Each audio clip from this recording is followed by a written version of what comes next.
अच्छा अच्छा, आवाज आ रही है।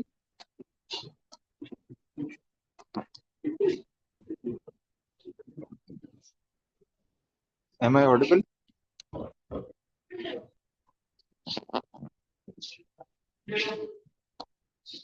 ओके। तो we were talking about identification हमारा हो गया, उसके अलावा अनडिस्कवर्ड को मैंने आपको बता दिया था। Characteristics of a marker present in all members have had, मतलब उस एक कैटेगरी के तमाम मेंबर्स में वो चीज होनी चाहिए, लाजिम पॉइंट होना चाहिए। But different between individual with distinct genome, लेकिन जिनके जिनोम्स नहीं, वो मतलब डिफरेंट जिनोम है जिनका, उनमें वो चीज होनी ही नहीं चाहिए। जैसे कि वो कहते हैं head with horns and with no horns, मतलब एक स्पेसिफिक टाइप ऑफ जिनोम है कि कुछ में सींग होंगे, कुछ में नहीं होंगे, ठीक है। तो आगे ये फर्दर कैटेगराइजेशन आ गई, ठीक है। तो एक उसकी आइडेंटिफिकेशन थी, एक उनमें ये है कि उनकी फिर आगे वो एक स्पेसिफिक करेक्टर उनमें होना चाहिए उस एक स्पेसिफिक माइक्रोबायोम में। इंसानों की और बड़ों की मिसाल दी गई है ताकि समझ आ जाए। अदरवाइज माइक्रोबायोम, हर माइक्रोबायोम की अपनी एक स्पेसिफिक कैटेगरी होगी, स्पेसिफिक टाइप ऑफ उनका मतलब उनकी प्रॉपर्टीज होंगी जिसकी बेस पे उन्हें आइडेंटिफाई किया जाएगा। DNA as a marker, DNA sequence को भी आप एज अ मार्कर यूज कर सकते हो to identify a specific type of bacteria, to make taxonomic group from broader toward narrowest range. अब इसमें आप क्या करते हो, आप पहले थोड़ा वो डीएनए सीक्वेंस आपको पता है, आपने कहा कि अच्छा ये फलां क्लास से जो है ना वो इनका ताल्लुक हो सकता है। उसके बाद आप फिर मजीद नैरो होते हो, अच्छा फलां क्लास में मजीद कैटेगरीज हैं, उसमें इनका फॉल करता है, उसमें मजीद को सब क्लास आती है। उसकी बेस पे आप इसको पहले एक ब्रॉडर कैटेगरी में डिवाइड कर लेते हो कि इस क्लास में से ये है बेस्ड ऑन दिस सीक्वेंस। उसमें फिर आप नैरो होते जाते हो और फाइनली उसको आइडेंटिफाई कर लेते हो, लाइक किंगडम, फलां किंगडम का फलां phyla, class, order, family, genus, and then you find out that it is from this specific type of species. Because एक किंगडम की स्पेसिफिक एक अलग टाइप ऑफ जीनोम होगा, ठीक है। उस जीनोम के बाद फर्दर जो है वो फिर उसमें फाइलम है तो उसमें डिफरेंट फाइलम्स की डिफरेंट जिनोमिक डिफरेंसेस आ जाएंगे। उसके बाद उस एक फाइलम के अंडर जो डिफरेंट क्लासेस होंगी, उन सब में फिर फर्दर कुछ ना कोई पॉइंट चेंज होगा। तो इस तरह आप जर्नल से स्पेसिफिक की तरफ आते हो। DNA sequence that match a bit come under the same domain, those who match a bit more will narrow under the same kingdom and so on. मतलब एक डोमेन होगी जो जिनके डीएनए सीक्वेंस थोड़े थोड़े मिल रहे हैं, वो एक डोमेन में कर दोगे, जो ज्यादा मिल रहे हैं वो किंगडम में, उनमें फिर आप मजीद उनमें चेकिंग करोगे, जो मजीद ज्यादा मिल रहे हैं वो आप अंडर अ सिंगल क्लास कर दोगे, ठीक है। The more related the taxonomic unit for two organism more similar their DNA sequence will be. और जितना उनका डीएनए सीक्वेंस ज्यादा सिमिलर है उतनी ही उनको नैरोएस्ट पार्ट में हम रखेंगे। अगर बिल्कुल एक जैसा वन ऑन वन आ गया तो आप स्पीशी में कैटेगराइज कर दोगे, अगर थोड़ा सा डिफरेंस आप जीनस में आ जाओगे, तो क्या, तो इस तरह चीजें जो है वो वेरी करती हैं। The more organism under same species will have the most common DNA sequence. DNA marker in gut microbiota, one of the four cellular component, cytoplasm, ribosome, DNA and cell membrane can be use and marker. इन चारों component को आप as marker use कर सकते हो जिनमें DNA की जो एक्सप्लेनेशन है वो ऑलरेडी आ गई है। But ribosomal RN reference are easily suited for current technology. लेकिन आज की टेक्नोलॉजी में राइबोसोमल आरएनए से जो डिफरेंशिएशन की जाती है, that is the best method. Ribosomal RNA sequence, RNA polymerase sequence. Polymerase basically एक एंजाइम होता है जो कि आरएनए की प्रोलिफरेशन, मतलब आरएनए के अंदर जो मल्टीप्लिकेशन होनी होती है वो करवाता है। Elongation factor sequence, elongation factors भी होते हैं जो कि ट्रांसलेशन ट्रांसक्रिप्शन के अंदर जो है वो रोल प्ले कर रहे होते हैं। तो इनकी जो भी प्रेजेंस है, इनकी स्पेसिफिक कैटेगरी की बेस पे भी आप गट माइक्रोबायोटा को डिफरेंशिएट कर सकते हो। तमाम के तमाम बैक्टीरिया के अंदर 16s, यानी कि उसका साइज होता है, राइबोसोमल आरएनए होता है 16s, show density of ribosomal RNA. 16s 16s density का राइबोसोमल आरएनए प्रेजेंट होता है। इसके दो रीजन होते हैं, constant region and hyper variable region. Constant region तो वो होगा जो कि तमाम बैक्टीरिया के अंदर डीएनए सीक्वेंस सेम है। हाइपर वेरिएबल रीजन जो है वो डिफरेंट इसी राइबोसोमल आरएनए में कुछ एक स्पेसिफिक पॉइंट वहां पे वेरिएशन आ जाएगी, और उसी वेरिएशन की बेस पे आप उस बैक्टीरिया को आइडेंटिफाई करोगे। कांस्टेंट रीजन सारे बैक्टीरिया में सेम होगा, और जो वेरिएबल रीजन है उसमें थोड़ी बहुत डीएनए सीक्वेंस जो है वो आपको हेल्प करेगा। राइबोसोमल सॉरी आरएनए का जो सीक्वेंस है वो थोड़ी सी उसमें जो वेरिएशन है, that will help you to identify them. अच्छा, अगर आपने ऊपर मैंने डीएनए की बेस पे तो हमने आइडेंटिफिकेशन कर ली। अगर राइबोसोमल आरएनए की बेस पे आइडेंटिफिकेशन करनी पड़े तो उसका तरीका क्या है कि सैंपल द माइक्रोबायोम, पहले अपने उस इंटेस्टाइनल पोर्शन से माइक्रोबायोम का सैंपल लेना है। उसमें से डीएनए को अपने आइसोलेट सेपरेट आउट कर लेना है। उसके बाद पीसीआर, पॉलीमरेज चेन रिएक्शन, ये लैब का एक रिएक्शन है जिसमें आप 16 आरएनए प्राइमर्स को क्या करोगे, बिलियंस ऑफ कॉपी, क्योंकि बैक्टीरिया, पहले आपने बैक्टीरिया निकाला, उसमें से आरएनए निकाला, तो वो इतना माइन्यूट होगा कि वो स्टडी नहीं किया जा सकता। तो उसके लिए फिर आप टेक्नोलॉजिकल वे में उसको प्रोलिफरेट करवाते हो इन स्पेसिफिक एनवायरनमेंट। वो राइबोसोमल आरएनए रेप्लिकेट करता है, करता है, करता है, करता है, और बिलियंस ऑफ कॉपीज उनकी बन जाती हैं। वेरी फास्ट प्रोसेस होता है। तो उसके अंदर क्या होता है कि उससे ये जो है आपको इतनी इनफ अमाउंट मिल जाती है कि आप उसको स्टडी कर सको। Check sample for size variation using capillary electrophoresis, sequence interesting sample with next generation sequencing and computational analysis. और इसके बाद आप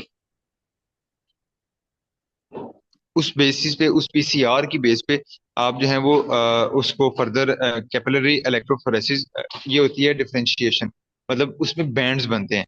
ठीक है। बैंड्स क्या होते हैं, वो जो आपने शायद शायद आपने देखा होगा, इलेक्ट्रोफोरेसिस क्या होता है कि शुरू में उस सैंपल को रख दिया जाता है और पीछे से करंट एक पास किया जाता है, और बेस्ड ऑन डेंसिटी वो अपने एक बैंड बनाता है। ठीक है। उस बैंड को फिर, बैंड्स का मतलब एक सम हो, कैसे समझाऊं, जैसे अक्सर आपने देखा होगा रेनबो को शो करने के लिए वो 7 कलर का एक पैटर्न शो करते हैं, इसी तरह ब्लैक एंड व्हाइट जो है ना वो पैटर्न शो किया जाता है। मैं आपको पिक्चर शेयर कर दूंगा, आपको वहां से अंदाजा हो जाएगा। तो बैंड्स बनते हैं उसमें। ठीक है। उससे आपको फिर ये डिफरेंशिएशन जो है वो मिल जाती है।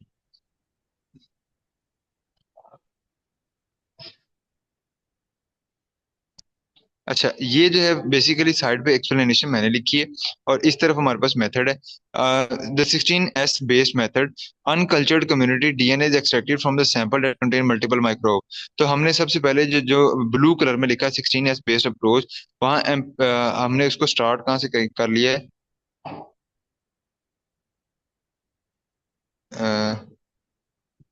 ये जो रेड कलर में लिखा है microbial community sample, red box बना हुआ है जो, यहाँ से स्टार्ट कर रहे हैं। ठीक है। तो यहाँ पे अनकल्चर, ये दो मेथड हैं जो कि दो डिफरेंट तरीकों से बताए गए हैं।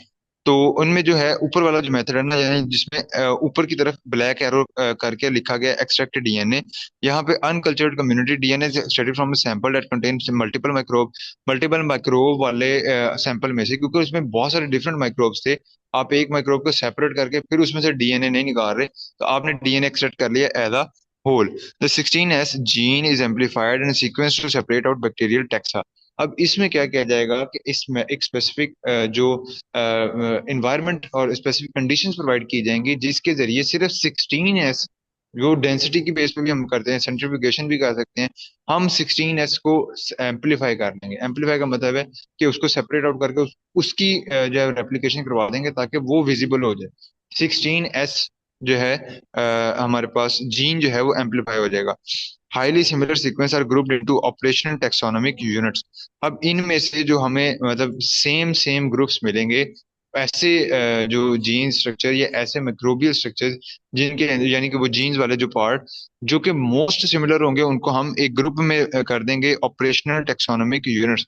जिस तरह हमने ये हमने 4 ग्रुप्स में उनको डिवाइड किया हुआ है, ऑरेंज कलर में, ग्रीन में, रेड में, और ब्लूइश कलर में आपने ब्रिक ब्रिक लाइनें आपको नजर आ रही होंगी। ठीक है। OTU are compared to standard 16S databases such as Silva, Green, Gene and RDP। Basically standards already internationally available हैं। हम फिर क्या करेंगे, हमने अपने जो एम्पलीफाई किए जो जीन्स थे, ठीक है, उनको फिर हमने OTU अपने उनके ग्रुपिंग कर दी बेस्ड ऑन द सिमिलैरिटी। अब उस ग्रुप को हम कंपेयर करेंगे विद द स्टैंडर्ड स्ट्रिप्स। जिस तरह हम अक्सर ये अपने HB चेक करने के लिए हम कलर भी वो करते हैं, कलर मैच हो जाए। ठीक है। आपने अक्सर ये देखा, यूरिन कलर मैचिंग भी करते हैं to check the hydration status. तो यहाँ भी इस तरह की उनकी स्टैंडर्ड स्ट्रिप्स होती हैं जिनसे आप कंपेयर करके आप बता सकते हो कि ये किस टाइप का जो है वो जीन स्ट्रक्चर है। The community is describe by nature of OTU present. Definitely जो एक स्पेसिफिक OTU है उसकी अपनी एक नेचर होगी, वो द रिलेटिव अबंडेंस, आपस में इनकी क्या अबंडेंस है। ठीक है। अगर ये 4 टाइप हैं तो चारों 25-25% भी मौजूद हो सकती हैं। अगर 4 टाइप्स हैं, कोई 50%, बाकी अपने हिसाब से रेशो जो है वो वेरिएशन भी आ सकती है। देयर फाइलोजेनेटिक रिलेशनशिप, और उनका आपस में एक दूसरे से जो है वो रिलेशनशिप क्या है, किस तरह वो इंटरेक्ट करती हैं एक दूसरे से, वो भी इसके अंदर उसकी बेस पे आप कम्युनिटी डिस्क्राइब करते हो कि ये जो हमने कल्चर निकाला है, जो हमने माइक्रोबियल कल्चर एक्सट्रैक्ट किया था इंटेस्टाइन में, उसमें आगे कौन कौन सी जो है वो कम्युनिटीज ऑफ बैक्टीरियाज या कम्युनिटीज ऑफ माइक्रोब्स प्रेजेंट हैं। ठीक है। ये थी ऊपर वाली अप्रोच, जिसमें ये हमारे सारे 16 एस बेस अप्रोच, और उसके बाद एरोज लग के आगे फर्दर उसकी हमने सेंटर में जो लिखा है ना OTU फाइलोजेनी, और ये जो ग्राफ बना हुआ है बार चार्ट, अबंडेंस उसकी कंपेयर कर ली। ठीक है। और वेरिएंट सीक्वेंस एंड SNP, और उसके बाद उसको कंपेयर कर लिया कि भाई ये कौन से टाइप या कौन से वेरिएंट के बैक्टीरिया इसमें अंदर मौजूद हैं, based on the DNA structure या RNA 16 एस जीन की रिलेटिविटी के ऊपर बेस करके। स्ट्रिप नहीं, बेसिकली मैच की गई थी, एक स्टैंडर्ड्स उनके जो दिए गए थे। ठीक है। स्टैंडर्ड्स के अंदर हमने यही किया है कि हमने उनको मैच किया, जिससे हमें पता लगा, मतलब हमारे पास ऑलरेडी स्टैंडर्ड पड़े हैं। ई कोलाई का इस तरह का स्ट्रक्चर होगा, फिर ठीक है स्टेफाइलोकोकस का इस तरह का स्ट्रक्चर होगा, वो स्टैंडर्ड है। हमने जब उसकी फाइलोजेनी बनाई थी, हमने जो OTU ग्रुप बनाए थे उसमें सीक्वेंसिंग है, ये सीक्वेंसिंग की हुई है। वो आपने पढ़ा ना, वो जीन सीक्वेंस भी कभी पढ़ो, OOTA GATTA न्यूक्लियोटाइड्स की एक वो बेसिस होती है ना, मतलब एक लाइन होती है। ठीक है। उसकी बेस पे उसकी स्ट्रक्चरल डिफरेंसेस होती हैं। आपने ये DNA का सीक्वेंस आपको पता होगा, वही थायमीन, और उसके अलावा एडेनिन था, गवानीन था, साइटोसिन था। तो ये माइक्रो सॉरी न्यूक्लियोटाइड बेसिस होती हैं जो कि DNA का स्ट्रक्चर बनाती हैं, वो जीन का स्ट्रक्चर बनाती हैं। तो इनमें वेरिएशन आती है। तो हमें एक स्पेसिफिक स्ट्रक्चर हमें मिल गया, जो स्ट्रक्चर सिमिलर थे वो हमने एक ग्रुप में कर दिया, और उस ग्रुप को फिर स्टैंडर्ड से कंपेयर किया। फर्ज कर लो वो इक्वल ऐसे मैच कर गया, तो वी विल से कि इस बैक्टीरियल कल्चर में जो कि मिक्स ऑफ बैक्टीरिया था, उनमें एक तो इक्वलाई प्रेजेंट है। फिर हम दूसरा आइडेंटिफाई कर लेंगे, तीसरा, चौथा, पांचवा, जितने भी हैं हम उनको आइडेंटिफाई कर सकते हैं। उसके बाद हमने उनको जो है वो फर्दर उनकी रिलेटिव अबंडेंस चेक करनी है कि कौन कितना प्रेजेंट है, वो भी चेक कर सकते हैं। उनकी आपस में फाइलोजेनेटिक रिलेशनशिप है, उसको भी चेक कर सकते हैं। और उनके डिफरेंट सीक्वेंस जो हैं उनको भी हम स्टडी कर सकते हैं। दूसरी तरफ जो है वो हमारे पास मेटा जीनोमिक अप्रोच है। Metagenomic study of composition and function of uncultured microbe. Uncultured का मतलब है जिसको हमने खुद से ग्रो नहीं करवाया, तो they are not specific type of bacteria, it's a bunch of bacteria. ठीक है। और more specifically studying particular sequencing based assays. अब इसमें हमने जो है वो एक्सट्रैक्ट कर लिया DNA को। An alternate method of identifying community access to directly metagenomically sequence community DNA and compare it to reference genome और gene clone। इसके अंदर उसने कहा द शॉर्ट गन मेटाजेनोमिक अप्रोच, एक मेथड है जिसके अंदर आप ऑलरेडी उनको कैटेगराइज करते हो। जिस तरह ऊपर वाले में हमने उनको हमने एक टेक्निक को इस्तेमाल करते हुए उनको सेपरेट आउट कर लिया था। यहाँ पे वो कह रहे हैं study of composition and function of all culture microbial community are more specifically studying and more specific studying particular sequencing based ऐसे सीक्वेंसेस। जो ऊपर हमने सीक्वेंस देखे हैं कि डिफरेंट सीक्वेंस की बेस पे हमने डिफरेंट कैटेगरी बना ली, लाइक ई कोलाई प्रेजेंट है, स्टेफाइलोकोकस प्रेजेंट है। उसी का एक ये शॉर्टगन मेटाजेनोमिक अप्रोच भी है, जिसमें आप क्या करोगे, आप कम्युनिटी DNA को सीक्वेंस कर लोगे। ठीक है। जो भी DNA वहां से निकला है उसको आपने सीक्वेंस कर लिया। ठीक है। उसके बाद use database to identify sequence, मतलब आपने एक बार सीक्वेंस ले लिया, उसके बाद आप उसको क्या करोगे, आप उसको आइडेंटिफाई कर लोगे इक्वलाई इतना प्रेजेंट है। अब इसकी सिर्फ मेथड डिफरेंट है, तरीका ऑलमोस्ट सिमिलर है। हमने वही सीक्वेंसिंग ऊपर भी की थी। यहाँ सीक्वेंसिंग करके हम उसके बाद उसको कंपेयर कर देंगे विद स्टैंडर्ड्स, और उसके बाद रिलेटिव अबंडेंस चेक कर लेंगे। और उसके अलावा हम डायरेक्टली सीक्वेंस को एक रेफरेंस जीनोम्स जो कि हमें मिले हुए हैं उससे कंपेयर करके हम उसको, मतलब वही बात कि रेफरेंस जो हमें मिला है कि भाई GCAA, अगर ये सीक्वेंस मौजूद है तो this type of bacteria will be present. तो अगर आपके पास जो पैटर्न है दैट इज GCAA, तो आप उसको कर दोगे कि ये this type of bacteria was present in the mixed microbial culture. ठीक है। तो उससे हम फर्दर एट द एंड जब आइडेंटिफिकेशन कर लेंगे, ये कुछ मेथड, वो कुछ इसके बेनिफिट लिखे हुए हैं, शुरू वाले आपको समझ आ जाएंगे। Help determine functional ability of the sequence by comparing it to functional databases.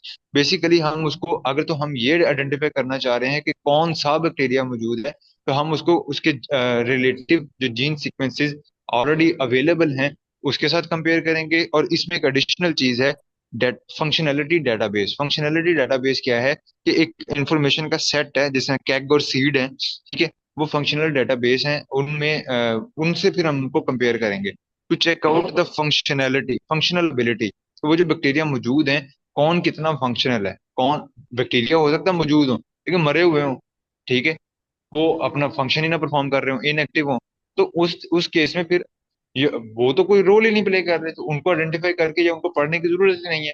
तो फंक्शनैलिटी टेस्ट के अंदर क्या होता है कि आपको ये भी पता लग जाता है कि वो स्पेसिफिक माइक्रोब जो आइडेंटिफाई हुए हैं आर दे इवन फंक्शनल और नॉट, और कितने फंक्शनल हैं, ठीक है, उस चीज को आप इसके अंदर स्टडी करते हो। हायर फंक्शनैलिटी शो करेगी higher abundance of the gene of that gene, जो भी जीन एक हायरली प्रेजेंट है, जो भी माइक्रोब हाईली प्रेजेंट है, तो वो शो करेगा कि ये ज्यादा फंक्शनल है।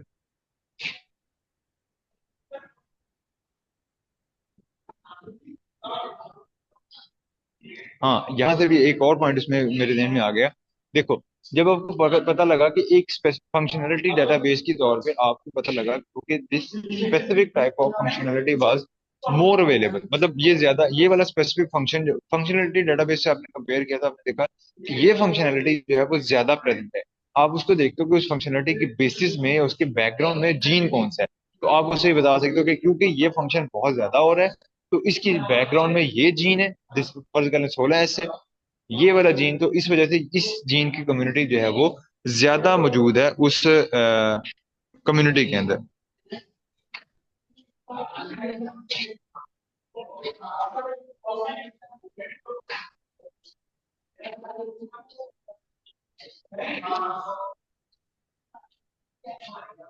ऊपर वाला ये जो human microbe biome project goals हैं, ये आपको समझ आ गए होंगे, इतना कोई इसमें रोल नहीं है। हाँ, researcher field in human microbiome project, ये आए थे। इसमें I think they asked us to enlist the names and their functions, ठीक है, ये शॉर्ट क्वेश्चन था, ये ब्लैंक्स थे, I don't even remember properly, but it was like बहुत बुरा था। ठीक है, तो ये इनलिस्ट करने थे ये सारे के सारे साइड वाले, इम्यूनोलॉजिस्ट, माइक्रोबायोलॉजिस्ट, सारों के नाम, इतना इतने स्पेस दी हुई थी कि आपने इन सारों को इनलिस्ट करना था, ठीक है, और आगे उनके फंक्शंस भी थे, तो ये भी हमने फिर लिखने थे, ठीक है, तो इनके फंक्शन आपके सामने, इम्यूनोलॉजिस्ट, ये सारे इजी हैं, ये कोई इसमें कॉन्सेप्ट वाली चीजें नहीं है, जब आप इसको पढ़ोगे तो आपके लिए ये इजी हो जाएंगे, ठीक है। कंक्लूजन में कुछ पॉइंट्स दिए हमने, and that was all about this lecture. Easy था, इतना कुछ डिफिकल्ट नहीं था। I have built your concept.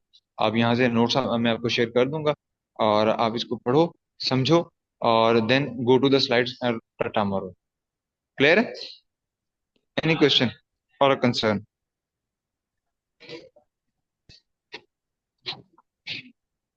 Yes, anyone?